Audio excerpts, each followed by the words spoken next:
ನಮ್ಮ ಸಾಂಸ್ಕೃತಿಕ ನಾಯಕರು ಅಂದರೆ ಮಂಟೆ ಸ್ವಾಮಿಯವರು. ಮಂಟೆ ಸ್ವಾಮಿಯವರು ಕುರಿತಾದಂಥ ಒಂದು ಹಾಡನ್ನು ಹೇಳ್ತೀನಿ. ಗಜಮುಖನೆ ಗರ್ವ ಶ್ರೀ ಗಣನಾಥ,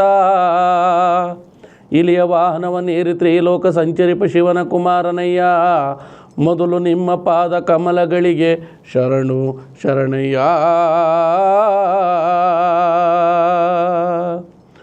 ನಂಬಿದವರ ಮನೆಯ ಒಳಗೆ ತುಂಬಿ ತುಳುಕಾಡು ಬಾಪ ಸಿದ್ದಯ್ಯ ಸ್ವಾಮಿ ಬನ್ನಿ, ಕಂಡಾಯದ ಒಡೆಯ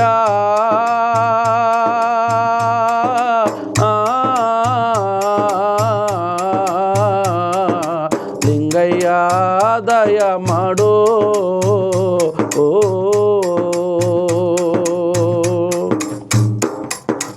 ಮಾಡಿದೋರ ಮನವ ಬಲ್ಲೆ, ನೀಡಿದೋರ ನಿಜವ ಬಲ್ಲೆ ಸಿದ್ದಯ್ಯ ಸ್ವಾಮಿ ಬನ್ನಿ, ನಿಮ್ಮ ನಿಂದಿಸಿದವರ ಮನೆಯ ನೀವು ನಿರ್ಮೂಲನೆ ಮಾಡಲು ಬಲ್ಲೆ ಸಿದ್ದಯ್ಯ ಸ್ವಾಮಿ ಬನ್ನಿ, ನಿಮ್ಮ ದೂಷಣೆ ಮಾಡಿದವರ ಮನೆಯ ಧೂಳಿ ಪಟವ ಮಾಡಲು ಬಲ್ಲೆ ಸಿದ್ದಯ್ಯ ಸ್ವಾಮಿ ಬನ್ನಿ, ನಿಮ್ಮ ಕೈ ಎತ್ತಿ ಮುಗಿದವರ ಮನೆಯಲ್ಲಿ ಒಂಬಾಳೆಯಾಗಿ ವಾಲಾಡೋ ಬಲ್ಲೆ ಸಿದ್ದಯ್ಯ ಸ್ವಾಮಿ ಬನ್ನಿ. ರಾಜಬೊಪ್ಪಣಪುರ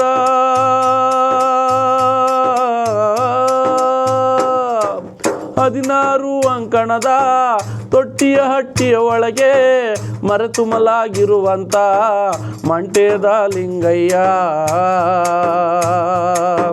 ನಾವು ಕೂಗುವ ಕೂಗು ನಿಮ್ಮ ಪಾದಕ್ಕರುವಾಗಲಪ್ಪ ಸಿದ್ದಯ್ಯ ಸ್ವಾಮಿ ಬನ್ನಿ, ಕಂಡಾಯದ ಒಡೆಯ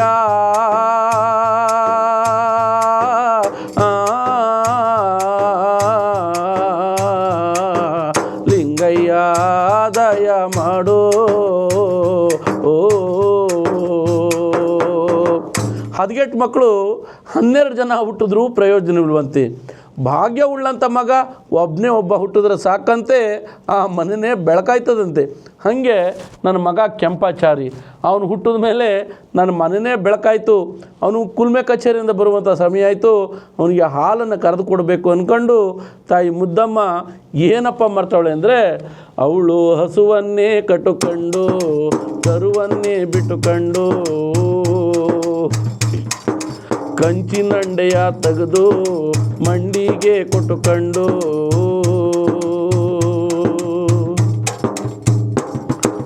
ಕೈ ಎಣ್ಣೆಯ ಬಟ್ಲ ಬಲಗೈಲಿ ಹಿಡುಕೊಂಡು ಹುಟ್ಟಿರುವಂಥ ಸೀರೆ ಮಾಸೋಯ್ತದೆ ಅಂತ ಹೊಳೆ ಆಯ್ತದೆ ಅಂತ ರನ್ನದ ತ್ವಾಟಗೆ ಮ್ಯಾಲೆ ತಾನೇನೆ ಕೂತುಕೊಂಡು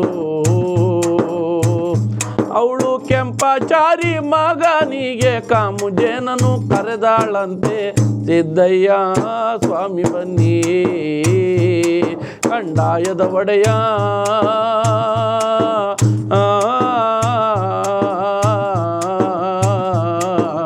ಲಿಂಗಯ್ಯ ದಯ ಮಾಡೋ.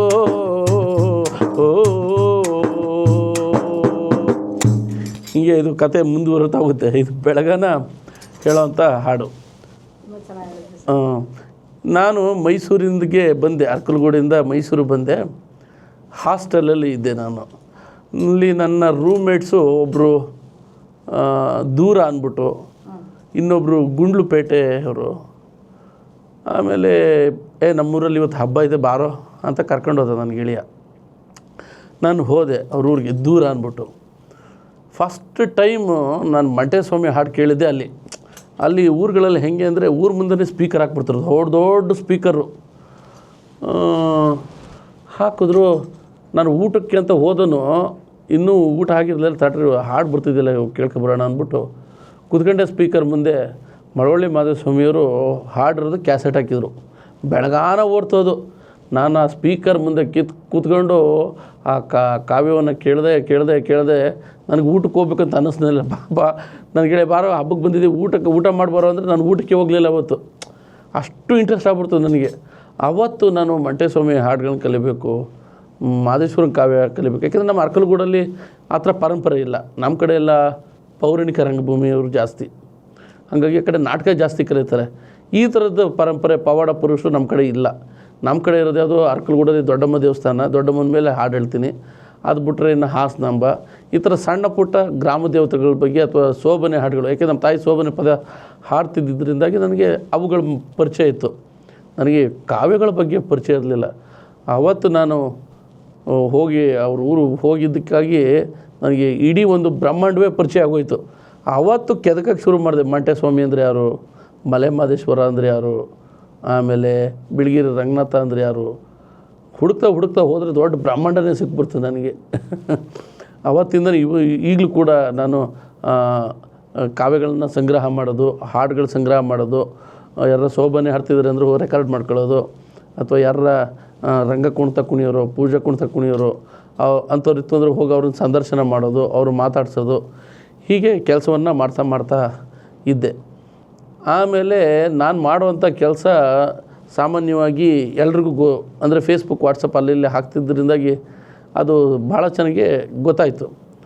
ಆಮೇಲೆ ಹುಡುಗ ಭಾಳ ಆ್ಯಕ್ಟಿವ್ ಆಗಿದ್ದಾನೆ ಅಂದ್ಬಿಟ್ಟು ಕರ್ನಾಟಕ ಸರ್ಕಾರ ನನ್ನನ್ನು ಗುರುತಿಸಿ ಈಗ ಕರ್ನಾಟಕ ಜಾನಪದ ಅಕಾಡೆಮಿಯ ಸದಸ್ಯನಾಗಿ ನನ್ನನ್ನು ಆಯ್ಕೆ ಮಾಡಿಕೊಂಡು, ನಾನು ಈಗಾಗಲೇ ಹಲವಾರು ಕಲಾವಿದರನ್ನು ಗುರುತಿಸಿ ಅವ್ರಿಗೆ ಕರ್ನಾಟಕ ರಾಜ್ಯದಿಂದ 25,000 ರೂಪಾಯಿಗಳ ಒಂದು ಬಹುಮಾನ, ಅಂದರೆ ಅವರಿಗೆ ವಾರ್ಷಿಕ ಪ್ರಶಸ್ತಿ ಅದನ್ನು ಕೊಡಿಸಿದ್ದೇನೆ. ಆಮೇಲೆ ಮೂಲ ಕಲಾವಿದರು ಯಾರು ಇರ್ತಾರೆ ಅವರಿಗೆ ಮುಖ್ಯ ವೇದಿಕೆಗೆ ಕರ್ಕೊಬಂದು ಅವರಲ್ಲಿರುವಂಥ ಪ್ರತಿಭೆಯನ್ನು ಅನಾವರಣ ಮಾಡಿಸಿದ್ದೇನೆ. ಹಾಗೆ ಈ ನಿಮ್ಮ ಥರ ಯಾರು ಆಸಕ್ತಿ ಇರ್ತದೆ, ಬರವಣಿಗೆ ಮಾಡುವಂಥ ಆಸಕ್ತಿ ಇರ್ತದೆ, ಅವರಿಗೆ ಫೆಲೋಶಿಪ್ ನಾವು ಅಕಾಡೆಮಿಯಿಂದನೇ 1 ಲಕ್ಷ ಅವರು ದುಡ್ಡು ಕೊಡ್ತೀವಿ. ಏನಿಲ್ಲ, ಆಮೇಲೆ ನಾವೇ ಪ್ರಿಂಟು ನಾವೇ ಮಾಡಿಸ್ತೀವಿ. ಅವ್ರು ಬರೆಯೋದಕ್ಕೆ ಸಂಶೋಧನೆ ಮಾಡೋಕ್ಕೆ 1 ಲಕ್ಷ ರೂಪಾಯಿ ನಾವು ಆರ್ಥಿಕವಾಗಿ ಧನ ಸಹಾಯ ಮಾಡ್ತೀವಿ. ಆಮೇಲೆ ಹೀಗೆ ನೂರಾರು ಕೆಲಸಗಳನ್ನ ಮಾಡ್ತಾ ಹೋಗ್ತಾಯಿದ್ದೀವಿ. ಹಾಗಾಗಿ ನಾನು ಹವ್ಯಾಸಕ್ಕೋಸ್ಕರ ಮಾಡ್ತಿದ್ದೆ. ಆಮೇಲೆ ನನಗೆ ಈ ಥರ ಹವ್ಯಾಸವನ್ನು ಹುಡುಗ ಕೆಲಸ ಮಾಡ್ತಿದ್ದ, ಸೇವೆ ಚೆನ್ನಾಗಿ ಮಾಡ್ತಿದ್ದೆ ಅಂದ್ಬಿಟ್ಟು ಹಲವಾರು ವಿದ್ವಾಂಸಗಳು ಎಲ್ಲ ಸೇರಿ ನನ್ನನ್ನು ಈಗ ಕರ್ನಾಟಕ ಜನಪದ ಅಕಾಡೆಮಿಯ ಸದಸ್ಯನಾಗಿ ಮಾಡಿದ್ದಾರೆ.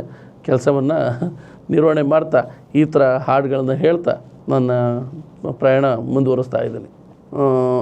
ಜನಪದದ ಹಾಡುಗಳ ಜೊತೆಲೇ ಬೆಳೆದವು ತತ್ವಪದಗಳು. ಇವೆರಡನ್ನೂ ಕೂಡ ಒಂದು ರೀತಿ ಕಳ್ಳು ಬಳ್ಳಿ ಸಂಬಂಧ ಅಂತ ಹೇಳ್ತಾರೆ. ತತ್ವಪದಗಳು ಅದು ಆಧ್ಯಾತ್ಮಿಕ ನೆಲೆಯಲ್ಲೇ ನಾವು ನೋಡಬೇಕು. ಅಂದರೆ ತತ್ವಪದಕ್ಕೂ ಜನಪದ ಪದ ಹಾಡುಗಳಿಗೂ ಏನು ವ್ಯತ್ಯಾಸ ಅಂದರೆ, ಈ ಭಗವಂತನ ಲೀಲೆಯನ್ನು ಅಥವಾ ನಾವು ಆ ಭಗವಂತನ ನಾವು ಕಾಣಬೇಕಂದ್ರೆ ನಮ್ಮ ಆತ್ಮ ಮೊದಲು ಶುದ್ಧಿಯಾಗಿರಬೇಕು. ಅಂದರೆ ಇನ್ನೊಬ್ರಿಗೆ ನೋವು ಕೊಡಬಾರ್ದು, ನಮ್ಮ ಮಾತುಗಳು ಮೃದುವಾಗಿರಬೇಕು. ಬಸವಣ್ಣವ್ರು ಹೇಳ್ತಾರಲ್ಲ, ನುಡಿದರೆ ಮುತ್ತಿನ ಹಾರದಂತಿರಬೇಕು, ನುಡಿದರೆ ಮಾಣಿಕ್ಯದ ದೀಪ್ತಿ ಅಂತಿರಬೇಕು, ಸ್ಫಟಿಕದಂತಿರಬೇಕು, ಅವ ಕೂಡಲ ಸಂಗಮ ಒಲಿತಾರೆ ಅಂತ ಹೇಳ್ತಾರಲ್ಲ. ಹಾಗೆ ಈ ತತ್ವ ಹಾಡುವಂಥವರು ಅವರ ಆಧ್ಯಾತ್ಮದಲ್ಲೇ ಭಗವಂತನ ಕಾಣ್ತಾ ಇರ್ತಾರೆ. ಹಾಗಾಗಿ ಈ ಜನಪದ ಹಾಡುಗಳು ಏನು ಅಂದರೆ, ಯಾವಾಗಲೂ ಹೇಳ್ತೇವೆ, ನೀಲ್ಗಾರರೇ ಬೇರೆ, ಕಂಸಾಳೆಯವರೇ ಬೇರೆ, ಈಗ ಹವ್ಯಾಸಿ ಕಲಾವಿದರೇ ಬೇರೆ, ಅಥವಾ ದಂಬಡಿ ಬಿಡ್ಕೊಂಡು ಹಾಡುವಂಥ ಹೀಗೆ ಹಲವಾರು ಶೋಭನೆ ಪದಗಳು, ಹಲವಾರು ಪ್ರಕಾರಗಳಿವೆ ಜನಪದ ಹಾಡುಗಾರಿಕೆಯಲ್ಲೂ ಕೂಡ. ಅದರಲ್ಲೂ ಕೂಡ ಭಾಳ ಪ್ರಮುಖವಾದದ್ದು ತತ್ವಪದಗಳು. ತತ್ವಪದಗಳನ್ನು ಸಾಮಾನ್ಯವಾಗಿ ಈ ಥರ ಏಕತಾರಿ ಇಟ್ಕೊಂಡು, ಇದು ಈ ಒಂದು ತಂತಿ ಅಂದರೆ ದೇಹವೇ ಒಂದು ತಂಬೂರಿ ಅಂತ. ಸಂಸ್ಥೆ ಹೆಸರು ಏಕತಾರಿ ಸಾಂಸ್ಕೃತಿಕ ಸಂಘಟನೆ ಅಂತ. ಅಂದರೆ ಜನಮಾನಸದ ಕಡೆಗೆ ಸಂಗೀತದ ಮೂಲಕ ನಾವು ನಡೆದಾಡ್ತಿರಬೇಕು. ಸಂಗೀತದ ಮೂಲಕ ಜನರಿಗೆ ಎಚ್ಚರಿಕೆಯನ್ನು ಕೊಡಬೇಕು. ಸುಮ್ಮನೆ ಚಿತ್ರಗೀತೆಗಳು ಅದರಲ್ಲೂ ಭಾಳ ಒಳ್ಳೆಯ ಸಾಹಿತ್ಯ ಇದೆ. ಆದರೆ ನಮಗೆ ಒಂದು ಸಾಮಾಜಿಕ ಕಳಿಕಳಿ ಇರಬೇಕು. ಸಮಾಜಕ್ಕೆ ಪೂರಕವಾಗಿ ನನ್ನ ಧ್ವನಿಯನ್ನು ಯಾವ ರೀತಿ ಬಳಸಬೇಕು ಅನ್ನೋ ಒಂದು ಇದರಲ್ಲಿ ನಾವು ಕೆಲಸ ಮಾಡ್ತಿರೋದು.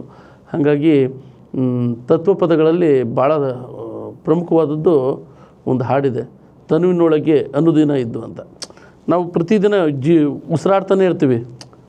ಆ ಉಸಿರಾಡಬೇಕಾದ್ರೆ ಪ್ರತಿದಿನ ನನಗೆ ನೀನು ಜೊತೆಲಿದ್ದಾಗ ನಿನ್ನ ಮೌಲ್ಯ ಗೊತ್ತಾಗ್ತಿರಲಿಲ್ಲ. ಆದರೆ ಇವತ್ತು ನೀನು ಹೋಗ್ಬಿಟ್ಟಿದ್ಯಾ, ನೀನು ಹೋಗ್ಬೇಕಾದ್ರೆ ಒಂದು ಮಾತು ಹೋಗ್ಬೋದಾಯ್ತಲ್ಲ, ನೀನು ಯಾಕೆ ಹೇಳಲಿಲ್ಲ ನನಗೆ ಅಂತ ಒಂದು ಹಾಡು.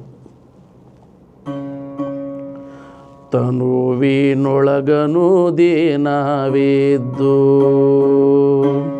ತನುವಿನೊಳಗನು ತನುವಿನೊಳಗನು ದಿನವಿದ್ದು ಎನ್ನ ಮನ ಕೊಂದು ಮಾತ ಹೇಳದೆ ಹೋದೆ ಹಂಸ ತನುವಿನೊಳಗನು ದಿನವಿದ್ದು ತನುವಿನೊಳಗನು ದಿನವಿದ್ದು ಎನ್ನ ಮನ ಕೊಂದು ಮಾತ ಹೇಳದೆ ಹೋದೆ ಹಂಸ ತನುವಿನೊಳಗನು ದಿನವಿದ್ದು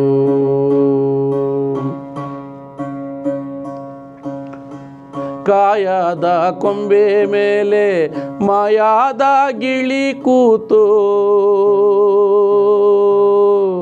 ಕಾಯದ ಕೊಂಬೆ ಮೇಲೆ ಮಾಯಾದ ಗಿಳಿ ಕೂತು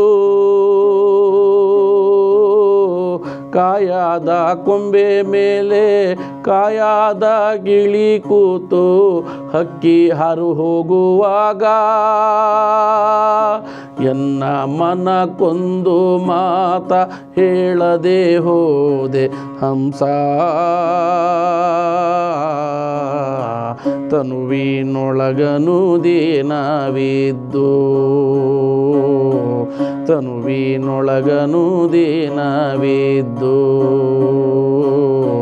ತನುವಿನೊಳಗನು ದಿನವಿದ್ದು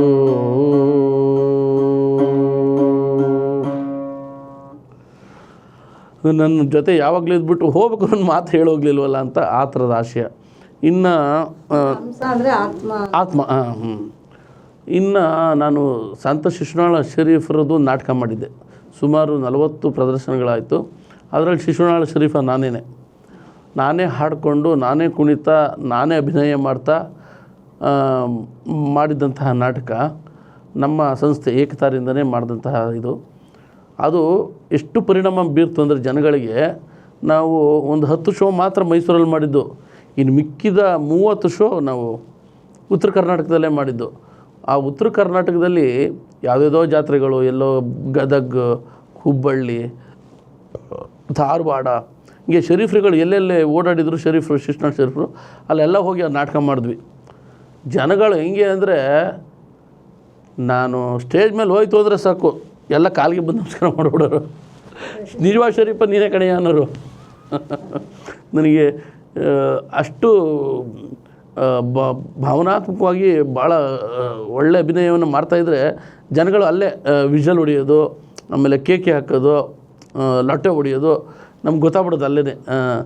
ನನ್ನ ನಾಟಕ, ನನ್ನ ಡೈಲಾಗು ಪ್ರತಿಯೊಂದು ಜನಗಳು ಅಬ್ಸರ್ವ್ ಮಾಡ್ತಿದ್ದಾರೆ ಅಂತ. ಹಾಗಾಗಿ ಶರೀಫ ನಾಟಕದ ಒಂದು ಹಾಡನ್ನು ಹೇಳ್ತೀನಿ.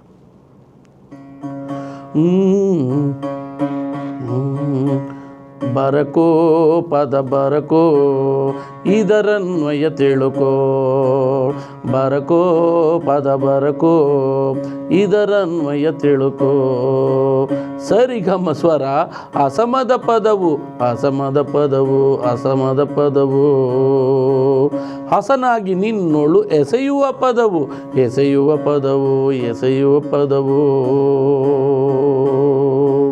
ಸರಿಗಮ ಸ್ವರ ಅಸಮದ ಪದವು, ಹಸನಾಗಿ ನಿನ್ನೊಳು ಎಸೆಯುವ ಪದವು.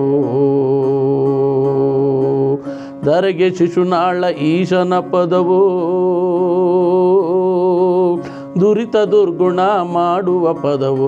ಬರಕೋ ಪದ ಬರಕೋ ಇದರನ್ವಯ ತಿಳುಕೋ, ಬರಕೋ ಪದ ಬರಕೋ ಇದರನ್ವಯ ತಿಳುಕೋ.